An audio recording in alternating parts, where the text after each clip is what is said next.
Hello everyone, welcome back to my YouTube channel. तो आज की इस वीडियो में हम देखेंगे रेट लिमिटर को। तो रेट लिमिटर क्या होता है एंड ये कॉन्सेप्ट एक्चुअल में कहां पर यूज होता है सिस्टम डिजाइन में, इसे हम बेसिक से लेके एडवांस तक पूरा अच्छे तरीके से समझेंगे। चलिए जानते हैं रेट लिमिटर क्या होता है एंड ये कहां पर यूज होता है।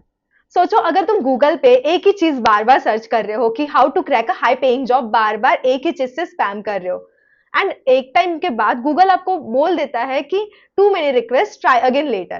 तो भाई यहाँ पर गूगल ने कैसे डिसाइड किया कि भाई अब तेरा बस हो गया, तूने बहुत स्पैम कर लिया। यही काम करता है हमारा रेट लिमिटर, जो एक इनविजिबल बाउंसर की तरह एपीआई के गेटवे पर खड़ा रहता है दोस्तों। तो बस आज की इस वीडियो में हम रेट लिमिटर को बेसिक से लेके एडवांस तक पूरा कवर करेंगे काफी अच्छे से। तो बने रहिए इस वीडियो के साथ एंड तक के, एक भी चीज मिस मत करना दोस्तों, क्योंकि हर एक topic interview point of view से बहुत ही ज्यादा इंपॉर्टेंट होने वाला है। तो दोस्तों आज के इस वीडियो में हम कुछ चीजें कवर करने वाले हैं, जो कि है what is rate limiter and rate limiter की जरूरत क्यों है, different algorithms of rate limiter, उनके pros and cons, real world use cases जैसे Zomato, Instagram and open AI हो गया, design decisions and tech choices, हमें कहां पर रेडिस यूज करना चाहिए, काफका यूज करना चाहिए या फिर कोई अदर डेटाबेस यूज करना, edge cases and distributed system, how to decide कि कहां पर हमें रेट लिमिट करना है, मतलब कितने एपीआई रिक्वेस्ट पे हमें लिमिट लगानी है, एंड उसके बाद बोनस डिजाइन ट्विक्स। तो चलिए दोस्तों वीडियो को शुरू करते हैं। तो दोस्तों सबसे ज्यादा इंपॉर्टेंट सवाल ये आ जाता है कि why do we need rate limiter. Interview point of view से भी ये बहुत ही ज्यादा इंपॉर्टेंट क्वेश्चन है। तो रेट लिमिटर किस लिए यूज होता है, चलिए इसे। तो रेट लिमिटर एक सिक्योरिटी गार्ड की तरह होता है जो हमारे सिस्टम को इन चीजों से बचाता है। तो वो चीजें क्या है, चलिए एक एक करके उन्हें समझते हैं। नंबर 1 है हमारा अब्यूज प्रोटेक्शन। बॉट या फिर मैलिशियस एक्टर्स अगर अनलिमिटेड रिक्वेस्ट भेजते हैं हमारे सिस्टम पे, तो हमारा बैकएंड क्रैश हो सकता है एंड जो हमारे लेजिटिमेट यूजर्स हैं उन पे असर हो सकता है दोस्तों। तो यहाँ पर हमारा रेट लिमिटर बहुत ही ज्यादा इंपॉर्टेंट रोल प्ले करता है एंड उन्हें कहता है रुको जरा सबर करो। नंबर 2 है हमारा फेयर एक्सेस। अगर एक बंदा अगर 10,000 बार एपीआई रिक्वेस्ट को भेजता है, 10,000 बार रिक्वेस्ट को कॉल करता है, तो जो बाकी के जो यूजर्स हैं उनके लिए तो वेबसाइट डाउन हो जाएगी, राइट। तो यहाँ पर हमारा रेट लिमिटर एक्ट करता है कि सारे यूजर्स को एक फेयर यूजेज मिले हमारे वेबसाइट का, ताकि इनको इक्वल चांस मिलता रहे। नंबर 3 है हमारा सिस्टम स्टेबिलिटी। इमेजिन करो कि हमारे सिस्टम पे 1 लाख एपीआई रिक्वेस्ट पर सेकंड आ रही है, तो हमारा रेट लिमिटर इंश्योर करता है कि हमारा सिस्टम स्टेबल रहे एंड ओवरलोड से बचा रहे। 4 है हमारा कॉस्ट कंट्रोल।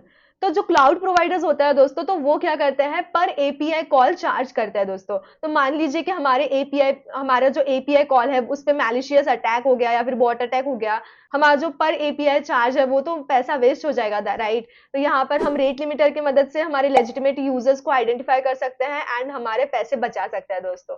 तो ये थे दोस्तों रेट लिमिटर्स की जरूरत है, why we need rate limiter. तो चलिए दोस्तों अभी हम आगे बढ़ते हैं एंड देखते हैं basic system level architecture of rate limiter. तो यहाँ पर हमारा सबसे पहले जो हमारा क्लाइंट है वो रिक्वेस्ट हिट करेगा, एपीआई रिक्वेस्ट हिट करेगा। तो जो एपीआई रिक्वेस्ट है वो हमारी एपीआई गेटवे पे कॉल होगी दोस्तों, एपीआई गेटवे या फिर लोड बैलेंसर पे जाएगी दोस्तों। एंड वहां से हमारी जो रिक्वेस्ट है वो एक रेट लिमिटर पे जाएगी दोस्तों, जिसे हम मिडलवेयर कहते हैं। एंड रेट लिमिटर हमारा रेडिस बेस भी हो सकता है दोस्तों, इसे हम आगे इन डेप्थ समझेंगे अच्छे से। एंड उसके बाद हमारा जब रेडिस चेक हो जाएगा, तो हम अगर वो रिक्वेस्ट अगर बार बार हिट हो रही है लिमिट से ज्यादा, मतलब टू मेनी रिक्वेस्ट अगर आ रही है, तो हम यहाँ पे 429 रिस्पॉन्स अगर मिल रहा है, तो इसका मतलब है कि वो स्पैम हो रहा है, too many request please try again, ये एरर है। एंड उसके बाद अगर हमारा जो रेट लिमिटर से अगर रिक्वेस्ट बाईपास हो गई, तो यहाँ पर हम बैक एंड सर्विस पे हमारी रिक्वेस्ट जाएगी दोस्तों। बैक एंड सर्विस से हमारा जो रिस्पॉन्स है वो मिलेगा एंड रिस्पॉन्स हमें हमारे यूजर को, दैट इज क्लाइंट को वापस मिल जाएगा दोस्तों। तो यहाँ पर एक और चेक आ जाता है कि अगर हमारा जो रिक्वेस्ट कर रहा है वो अगर ऑलरेडी रेडिस में अवेलेबल है उस रिक्वेस्ट का डेटा, तो यहाँ पे डायरेक्ट रेडिस चेक से ही हमारा रिक्वेस्ट का डेटा मिल जाएगा दोस्तों। चलिए अब हम स्टेप बाय स्टेप इलिस्ट्रेशन देखते हैं कि कैसे ये इंटरनली वर्क करता है दोस्तों। तो सबसे पहले क्लाइंट जो है हमारा वो रिक्वेस्ट सेंड करता है। तो क्लाइंट रिक्वेस्ट सेंड कर सकता है, एचटीटीपी रिक्वेस्ट सेंड कर सकता है मोबाइल से, मोबाइल ऐप से या फिर ब्राउजर से या फिर पोस्टमैन से या फिर कर्ल कमांड से। तो पोस्टमैन एंड कर्ल कमांड ये यूजुअली डेवलपर्स यूज करते हैं दोस्तों, या फिर टेस्टर्स यूज करते हैं to check the API calls. But usually अगर नॉर्मल यूजर है तो वो हमारा जो यूजर है वो ब्राउजर से या फिर मोबाइल ऐप से ही हिट करेगा।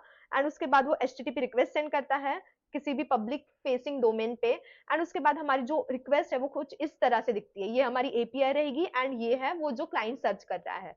एंड जो हमारा रियल सिस्टम्स है उसमें मिलियंस ऑफ सच रिक्वेस्ट आती है पर सेकेंड। तो यहाँ पर रेट लिमिटिंग एक काफी ज्यादा एसेंशियल गार्ड की तरह एक्ट करता है हमारे बैकएंड सर्विस को प्रोटेक्ट करने के लिए। तो एंड उसके बाद हमारा आ जाता है एपीआई गेटवे। तो एपीआई गेटवे में हमारे जो इंडस्ट्री टूल्स है वो कुछ ये है कि AWS एपीआई गेटवे हम यूज कर सकते हैं, कॉन्ग यूज कर सकते हैं, इंजीनिक्स यूज कर सकते हैं, क्लाउड फेयर वर्कर यूज कर सकते हैं दोस्तों। इसकी रिस्पॉन्सिबिलिटीज को अच्छे से समझते हैं दोस्तों। तो जो इनकमिंग रिक्वेस्ट है वो उसे एक्सेप्ट करेगा, मतलब जो भी इनकमिंग एपीआई रिक्वेस्ट है वो उसे एक्सेप्ट करेगा दोस्तों, हमारा जो एपीआई गेटवे है वो। मतलब आप इसे ऐसा समझ सकते हैं कि कोई भी होटल में आप चेकिंग करते हो तो जो रिसेप्शनिस्ट होता है या होती है तो वो ऑल द यूजर्स को वेलकम करती है, इरिस्पेक्टिव ऑफ कि उन्हें होटल बुक करना है या नहीं करना है। तो इरिस्पेक्टिव ऑफ एनीथिंग वो हर यूजर को, मतलब हर जो कस्टमर है उनको वेलकम करते हैं दोस्तों रिसेप्शन पे। उसके बाद ये टर्मिनेट करता है टीएलएस को। तो टीएलएस दोस्तों क्या होता है, ये एक ट्रांसपोर्ट लेयर सिक्योरिटी होती है। जो एचटीटीपीएस जो है वो एनक्रिप्टेड रहता है, सिक्योर रहता है, तो वो इसे टर्मिनेट करता है ताकि बैकएंड पे जो हमारी रिक्वेस्ट है वो काफी ज्यादा आसानी से प्रोसेस हो जाए इसलिए, एंड हमारा जो टाइम है बैकएंड रिक्वेस्ट को प्रोसेस करने का वो हमारा कम हो जाए। उसके बाद ये राउट करता है रिक्वेस्ट टू माइक्रो सर्विसेज। तो इसे आप ऐसा समझ सकते हैं कि अगर एपीआई रिक्वेस्ट है हमारी, उसमें यूजर एपीआई रिक्वेस्ट में स्लैश यूजर है तो वो यूजर माइक्रो सर्विस पे राउट करेगा। अगर API request slash any other thing है, जैसे कि कार्ट हो गया, अगर अमेजोन का अगर एपीआई रिक्वेस्ट हिट कर रहा है, कार्ट हो गया, तो कार्ट पे राउट करेगा, कार्ट माइक्रो सर्विस पे राउट करेगा दोस्तों। तो माइक्रो सर्विस क्या होती है, एक छोटा सा कोड होता है, एक छोटा पीस ऑफ कोड आप उसे समझ सकते हैं, जिसमें हम एक सर्विस को बनाते हैं, एक छोटी सर्विस को हम बनाते हैं, तो वो हमारी माइक्रो सर्विस होगी। एक काफी ज्यादा हाई लेवल पे, इसे हम बाद में एक अच्छे से भी समझेंगे कि माइक्रो सर्विस एंड मोनोलिथिक क्या होता है आर्किटेक्चर। एक इनडेप्थ टॉपिक आ जाता है दोस्तों, इसे हम बाद में अच्छी तरीके से समझेंगे। एंड उसके बाद हमारा एपीआई गेटवे ऑथेंटिकेट करता है यूजिंग जेडब्ल्यूटी या फिर एपीआई कीज। इन कीज की मदद से वो ऑथेंटिकेट करता है कि हमारी एपीआई जो रिक्वेस्ट है वो लेजिटिमेट है या नहीं, कहीं वो फेक तो नहीं है, या फिर जो यूजर हिट करना चाहता है एपीआई रिक्वेस्ट वो वही यूजर है या नहीं, या फिर वो कोई और यूजर बन के हिट करना चाहता है। तो ये हम ऑथेंटिकेशन करेंगे, करता है हमारा एपीआई गेटवे यहाँ पर। एंड अगर वो ऑथेंटिकेट नहीं हुआ तो यहाँ पर वो एरर थ्रो कर देगा, ऑथेंटिकेट हो गया तो वो आगे की प्रोसेस पे बढ़ेगा दोस्तों। तो यहाँ पर आगे वो इंजेक्ट करता है रेट लिमिटर मिडलवेयर को। तो चलिए दोस्तों, अभी हम रेट लिमिटर मिडलवेयर के स्टेप्स को देखते हैं कि ये कैसे वर्क करता है एंड इसे हम कैसे एग्जीक्यूट करते हैं दोस्तों। तो ये एक प्लग इन लॉजिक है एट द गेटवे, मतलब एपीआई गेटवे पे एक प्लग इन लॉजिक हो सकता है या फिर ये एक इनबिल्ट लॉजिक हो सकता है ऐप में। ये डिपेंड करेगा उस पर्टिकुलर एप्लीकेशन के आर्किटेक्चर के ऊपर दोस्तों। तो यहाँ पर हमारी जो कोर स्टेप्स है रेट लिमिटर में उससे देख लेते हैं। तो हमारी सबसे पहली स्टेप आ जाती है कि हम आइडेंटिफाई करें कॉलर को।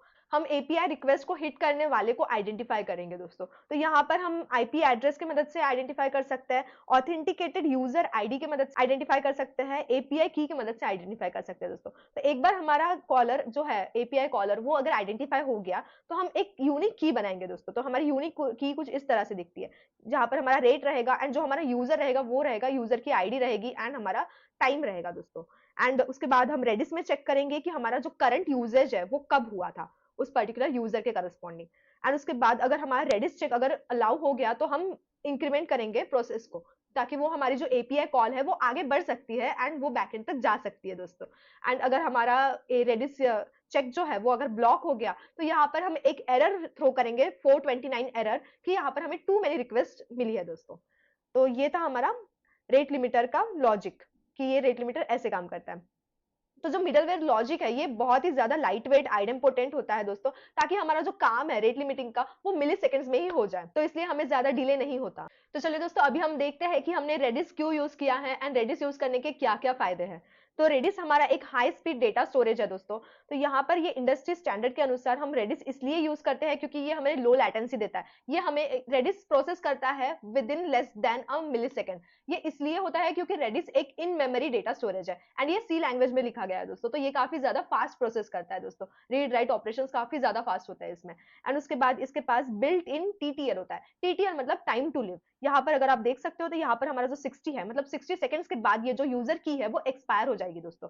एंड उसके बाद हमारा ऑटोमिक ऑपरेशंस होता है वाया लुआ स्क्रिप्टिंग। तो ये ऑटोमिक ऑपरेशंस क्या होता है, ये क्यों यूज होता है, ये इससे समझते हैं। तो ऑटोमिक ऑपरेशंस ये हमें इसलिए यूज करना चाहिए ताकि हमारा जो कॉन्करेंसी के टाइम पे जो रेस कंडीशन है उसे अवॉइड करने के लिए। तो यहाँ पर हमें रेडिस यूज करने का एक फायदा ये हो जाता है कि हम कॉन्करेंसी को आसानी से हैंडल कर सकते हैं। एंड उसके बाद हमारा जाता है क्लस्टरेबल हॉरिजॉन्टल स्केलिंग। हॉरिजॉन्टल स्केलिंग हम आसानी से अचीव कर सकते हैं क्योंकि हम मल्टीपल रेडिस इंस्टेंसेस को यूज कर सकते हैं दोस्तों। तो इसलिए हमारे इंडस्ट्री स्टैंडर्ड के अनुसार हम रेडिस ही मोस्टली प्रेफर करते हैं रेट लिमिटर में यूज करने के। चलिए दोस्तों देखते हैं डिसीजन पाथ, मतलब कब हमारी जो रिक्वेस्ट है वो अलाउ हो जाती है एंड कब हमारी ब्लॉक हो जाती है। तो इसे हम जल्दी से देख लेते हैं। तो जब हमारा जो यूजर है वो अगर अलाउड टाइम लिमिट के अंदर है, with in that time range, तो हमारी रिक्वेस्ट जो है वो आगे बढ़ जाएगी। मतलब अगर रेडिस रिटर्न करता है ये काउंटर थ्रेशोल्ड के अंदर है, दैट इज 10 रिक्वेस्ट पर मिनट के अंदर है, तो फिर वो आगे बढ़ जाएगा। Middleware increments the counter and उसके बाद जो रिक्वेस्ट है वो कंटिन्यू हो जाएगी बैक एंड सर्विस पे। अगर हमारी जो यूजर है वो लिमिट अगर एक्सीड कर देता है तो रेडिस रिटर्न करेगा कि वो जो काउंटर है वो थ्रेशोल्ड से ज्यादा है। एंड उसके बाद मिडलवेयर हाल्ट्स द फ्लो, मतलब ब्लॉक कर देगा फ्लो को। एंड उसके बाद रिटर्न करेगा HTTP 429 too many request and retry after 60 second, ये एरर रिटर्न कर देगा दोस्तों। चलिए दोस्तों अभी हम रेट लिमिटिंग एल्गोरिदम को देखते हैं। तो यहाँ पर हमारे पास कुछ एल्गोरिदम्स डिफाइंड है, चलिए इन्हें एक एक करके समझते हैं। तो सबसे पहली है हमारी फिक्स विंडो काउंटर। तो फिक्स विंडो काउंटर क्या करती है कि एक पर्टिकुलर विंडो है हमारे पास फिक्स साइज की, मान लीजिए कि हमारे पास 60 सेकंड्स की एक विंडो है एंड इस 60 सेकंड्स की विंडो में हमने काउंटर लगाया है कि इस 60 सेकंड्स में सिर्फ 100 एपीआईज ही हिट हो सकती है। तो उन जो भी एपीआईज 100 से ज्यादा काउंटर के बाद हिट होती है उन्हें वो ब्लॉक कर देगा, यह एल्गोरिदम हमारी। तो चलिए देखते हैं दोस्तों कि इसके प्रोज एंड कॉन्स क्या है। तो ये सिंपल टू इंप्लीमेंट होता है दोस्तों, ये low memory and low CPU usage पे काम करता है। एंड इसके कॉन्सिक्वेंसेस ये है कि ये जो burst traffic at the edges, मतलब जो भी एज पॉइंट पे जो एपीआई हिट होती है, जैसे कि 60 सेकंड्स की हमारी विंडो है तो 59 सेकंड पे जो भी एपीआई हिट होती है उनके बर्स्ट होने के चांसेस यहाँ पे ज्यादा रहते हैं दोस्तों। तो ये इसके कॉन्सिक्वेंसेज है। चलिए दोस्तों अभी नेक्स्ट एल्गोरिदम को देखते हैं, हमारी स्लाइडिंग विंडो लॉक। तो स्लाइडिंग विंडो लॉक क्या करती है, हर एक एपीआई रिक्वेस्ट के टाइम स्टैम्प को स्टोर करो, ये कहती है हमारी स्लाइडिंग विंडो लॉक। एंड जो भी पुराने एपीआईज है जिनकी window size particular size window से बड़ी हो जाती है उनको डिलीट कर दो। तो यही है हमारी simple sliding window lock algorithm. इसके प्रोज है कि ये एक्यूरेट रेट लिमिटिंग देता है पर इसके कॉन्सिक्वेंसेस भी बहुत कुछ है। इसकी मेमोरी यूजेस काफी ज्यादा हाई होती है क्योंकि ये ईच टाइम स्टैम्प को स्टोर करता है, जितने भी एपीआई हिट हुए उसके टाइम स्टैम्प को ये स्टोर करेगा। फिर उसके बाद उसको मैच करेगा कि पिछले वाले जो टाइम स्टैम्प है वो विंडो से बड़े है या नहीं, एंड उसके बाद ड्रॉप करेगा। तो इसकी मेमोरी यूजेस काफी ज्यादा हाई हो जाती है एंड परफॉर्मेंस भी डिक्रीज हो जाता है क्योंकि हम कंपैरिजन कर रहे हैं पिछले टाइम स्टैम्प से एंड करंट टाइम स्टैम्प से, इसलिए। उसके बाद आ जाता है हमारा स्लाइडिंग विंडो काउंटर। तो स्लाइडिंग विंडो काउंटर क्या करता है कि हमारे पास एक बड़ी सी विंडो है, मान लीजिए 60 सेकंड्स की, तो उसके जो छोटे छोटे सब विंडोज है मान लीजिए 10 सेकंड्स के, तो ये स्लाइडिंग विंडो काउंटर क्या करेगा, उस 10 सेकंड्स में कितनी एपीआईज हिट हुई उनको देखेगा कि मतलब 10 सेकंड्स में 10 एपीआई हिट हुई तो 60 सेकंड्स में टोटल उनका सम निकालेगा एंड उसके बाद देखेगा कि कहीं ये काउंटर से बड़ी ज्यादा तो नहीं है। तो इससे हम काफी ज्यादा आसानी से एंड एक्यूरेसी से हमारी एपीआईज के काउंटर को मैच कर सकते हैं कि जो भी काउंटर से ज्यादा एपीआईज हमें हिट हुई उनको ब्लॉक कर दो। तो इससे हमें एक्यूरेसी भी मिलती है एंड ये बहुत ही ज्यादा मेमोरी एफिशिएंट अप्रोच भी है। इसके कॉन्सिक्वेंसेज ये है कि ये थोड़ा सा कॉम्प्लेक्स होता है इंप्लीमेंट करने के लिए। उसके बाद आ जाता है हमारा one of the most important token bucket algorithm. तो टोकन बकेट एल्गोरिदम को हम ऐसे समझ सकते हैं कि मान लीजिए कि आपके पास एक बकेट है एंड उस बकेट में एक पर्टिकुलर रेट पे एपीआईज फिल हो रही है, मान लीजिए कि 10 एपीआईज पर सेकेंड, ओके, आपके बकेट में फिल हो रही है। तो आपके बकेट में 10 एपीआईज पर सेकेंड के हिसाब से कुछ 100 एपीआईज फिल हो गई। आपने 0 सेकेंड पे आपने 50 एपीएस को हिट किया, ठीक है, तो आपके पास बची कितनी, 50 एपीएस बची, ठीक है। एंड उसके बाद आपने नेक्स्ट 1 सेकेंड पे, तो 1 सेकेंड हो गया तो उसके बाद आपके पास 10 एपीएस पर सेकेंड आ रही है, तो 10 एडिशनल आ जाएंगे एंड 50 आपके पहले वाले एपीएस थे, तो 50 प्लस 10 60 एपीएस आपके पास बचे हैं। एंड आपने फर्स्ट सेकेंड पे मतलब 1 सेकेंड पे आपने 60 एपीएस को हिट कर दिया, तो अभी आपके पास 0 एपीआई बचे। एंड उसके बाद अपने सेकेंड में आपके पास 10 एपीआई और आ गए एंड आपने 20 एपीएस को हिट किया, तो आपके जो 10 एपीआई जो बचे हुए थे वो तो हिट हो जाएगी, बट जो बाकी के जो 10 एपीएस थे वो तो आपके पास थे ही नहीं आपके बकेट में, तो वो कैसे हिट होगी, राइट? तो उसे वो ब्लॉक हो जाएगा दोस्तों, उन्हें वो ब्लॉक कर देगा ये एल्गोरिदम। तो टोकन बकेट एल्गोरिदम कुछ इसी तरह से काम करता है कि आपके पास एक पर्टिकुलर रेट में एपीआई के टोकन्स आते रहेंगे एंड आपको उसे यूज करना है एक पर्टिकुलर रेट में। अगर आपने ज्यादा यूज कर लिया तो मान लीजिए कि आपके एपीएस ब्लॉक हो जाएंगे दोस्तों। तो ये था simple working of token bucket algorithm. इसके कुछ प्रोज है कि ये बहुत ही ज्यादा फ्लेक्सिबल है एंड ये बर्स्ट को भी सपोर्ट करता है जब हम एनफोर्स करते हैं एवरेज रेट को। उसके बाद इसके कॉन्सिक्वेंसेस कुछ ऐसे हैं कि ये बहुत ही ज्यादा कॉम्प्लेक्स है फिक्स विंडो के कंपैरेटिव। नेक्स्ट हमारी एल्गोरिदम है दोस्तों लीकी बकेट एल्गोरिदम। तो इसे हम काफी ज्यादा मजेदार एग्जांपल के साथ समझते हैं। मान लीजिए कि आपके पास एक बकेट है एंड उस बकेट में लीक है, मतलब उस बकेट में जो हमारी जो भी चीजें हैं वो लीक हो रही है एक कांस्टेंट रेट से। ओके, मान लीजिए कि 10 एपीएस पर सेकंड लीक हो रही है, ठीक है।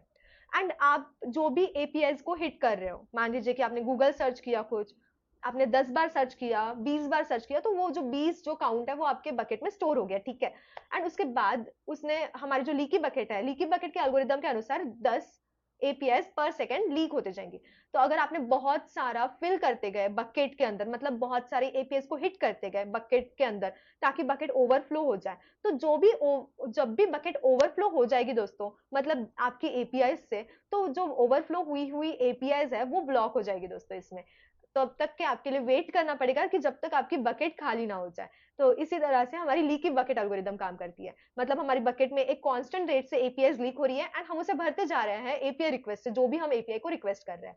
तो नाम से ही हमें पता लग जाता है कि लीकी बकेट कैसे काम करता है। तो ये हमें याद रहेगा इंटरव्यू में भी। इसके प्रोज है कि ये स्मूथ ट्रैफिक ओवर टाइम को प्रदान करता है एंड ये काफी ज्यादा हेल्पफुल होता है जब हम down stream of system pressure को कंट्रोल करना चाहते हैं। तो इसके कुछ कॉन्सिक्वेंसेस है कि ये डिले कर देता है जब बिल्डअप एंड हैवी लोड होता है तब। तो यहाँ पर हमारे पास कुछ समरी है एल्गोरिदम्स की। तो फिक्स विंडो क्या करती है, हमें लो एक्यूरेसी देखती है, बस सपोर्ट नहीं देती है, मेमोरी भी इसमें लो रहती है एंड कॉम्प्लेक्सिटी ये काफी ईजी है। तो ये आइडियल है सिंपल सर्विसेज में यूज करने के लिए। एंड स्लाइडिंग विंडो लॉग ये हाई एक्यूरेसी देती है, बस सपोर्ट को भी प्रदान करती है। इसकी मेमोरी यूजेज हाई रहती है क्योंकि स्लाइडिंग विंडो लॉग में हमने देखा था कि एपीआई का टाइम स्टैम्प भी सेव कर रहे हैं हम। तो इसकी कॉम्प्लेक्सिटी मीडियम है एंड ये एक्यूरेट थ्रोटलिंग के लिए काफी ज्यादा आइडियल है। उसके बाद आ जाता है हमारा स्लाइडिंग विंडो काउंट। तो स्लाइडिंग विंडो काउंट ये मीडियम एक्यूरेसी प्रदान करता है, ये लिमिटेड बस सपोर्ट को देता है एंड इसकी मेमोरी भी मीडियम ही है एंड उसकी कॉम्प्लेक्सिटी मीडियम है एंड ये बैलेंस रेट लिमिटिंग को देता है दोस्तों। उसके बाद आ जाता है हमारा टोकन बकेट। टोकन बकेट हमें मीडियम एक्यूरेसी प्रदान करता है, बर्स्ट सपोर्ट ये हमें प्रदान करता है एंड इसकी लो मेमोरी यूजेज रहती है, कॉम्प्लेक्सिटी इसकी मीडियम ही है एंड ये प्रोडक्शन एपीएस में काफी ज्यादा यूज होता है।